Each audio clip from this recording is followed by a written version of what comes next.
Acero Records.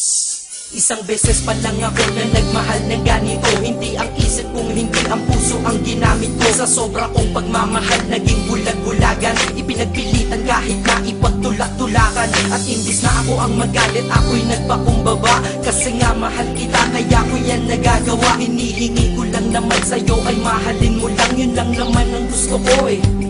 Yun lang. Gano ba kahirap yun? Di ba napakadali? Kaya kung minsan nang tanong, saan ako nagkamali? Pero believe ako sa'yo, nagawa't nakuha mo. Biruin mo, sa tigas kong to, napaluha mo. Siguro sasaya ka lang kapag wala na nga ako. O ayan nangyari na, okay ka na? Ano, sinundong kita ngunit sa iba ka nagpahatid. At nagmahal ako, mali ng minahal ko ay mali. Kulang ba?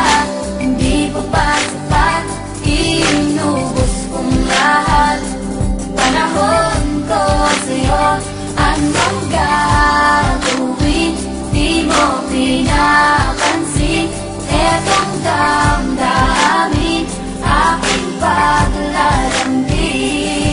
Kahit saan ako magpunta, ikaw ang naaalala. Dahil dala-dala ka ng puso ko't kasama. Dati tawagan asawa at may nathani pag sa text. Ngayon tawagan natin ay cross out, sa madaling salita ay ex. Dahilanan ko dyan sa iyong listahan inikisan. Para tayong mga ibong pinalay at pinalisan. Lumipad na magkaiba ang direksyon, magkalayo. Kaya imposible para sa atin na muling magkatagpo. Dahil ikaw ay pataas, ako'y nanatili sa baba. Gustong sumigaw ng malakas, bakit to sa'kin nagawa? Para makaiwas sa lungkot, dinadaan na lang sa tambay. Dahil lang wala ka dito sa tabi ay sinasanay. Iinom ng alak para kahit konti makalimot sa nakaraang. Hanggang ngayon sa isip umiikot, ngunit babalik muli pag wala na aking tama. Mali pa lang ibigin ka, akala ko ay tama. Ganito ginawa ko, kinasama ibang babae para ikaw ay palitan. Pero iba ka sadyang ikaw pa rin binabalik-balikan. Kung sino-sino ang kasama pero hindi pa rin makontento. Pagkat parte ka ng buhay kong nawala, kaya di na makumpleto. Dadahan-dahanin ko mensahe ko sa'yo,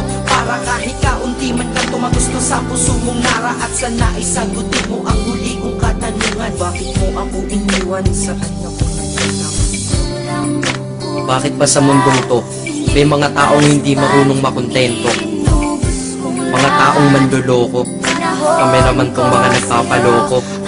Tanong ko sa inyo, ano nararamdaman nyo pag nanloloko kayo?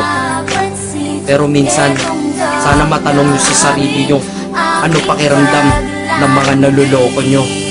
Dito sa mundo ay merong dalawang klase ang mga tao. Una doon ang manloloko, pangalawa ang naloloko. Malas lang at nagkataon sa pangalawa ako nahanay. Swerte mo sa una, kakayaman akit ikay nasanay. May mahina, may malakas, kung may dilim merong liwanag. Ngunit ang nadarama sa'yo hindi mapaliwanag. Masasabi nyo ba na ako'y tangat isang hangal? Mali kayo doon, ako'y dakila at lubos ng magmahal. Kailangan ba talagang lumuha upang tayo'y tumatag? Ito bang batas sa pag-iibigan na tayo'y bawal lumabag? Ang katulad nating tao lang nasasaktan at lumuluha dahil sa mga pananakit ng iba, mahirap kung humupa. Pakinggan mo to. Di lang ako at hindi lang ikaw, lahat tayo'y nabiktima. Na dahil sa pagmamahal tayo'y nagmumukhang tanga. Pero hindi yun dahilan para sa akin ka bumawi. Upang sakit na yun nakaraan ng paglibangan ako ay mapawi.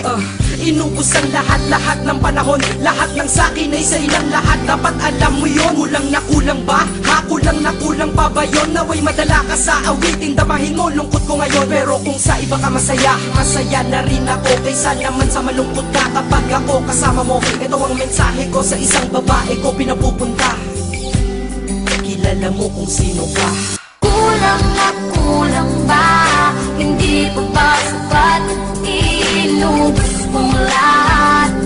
Panahon ko sa'yo, anong gagawin? Di mo pinag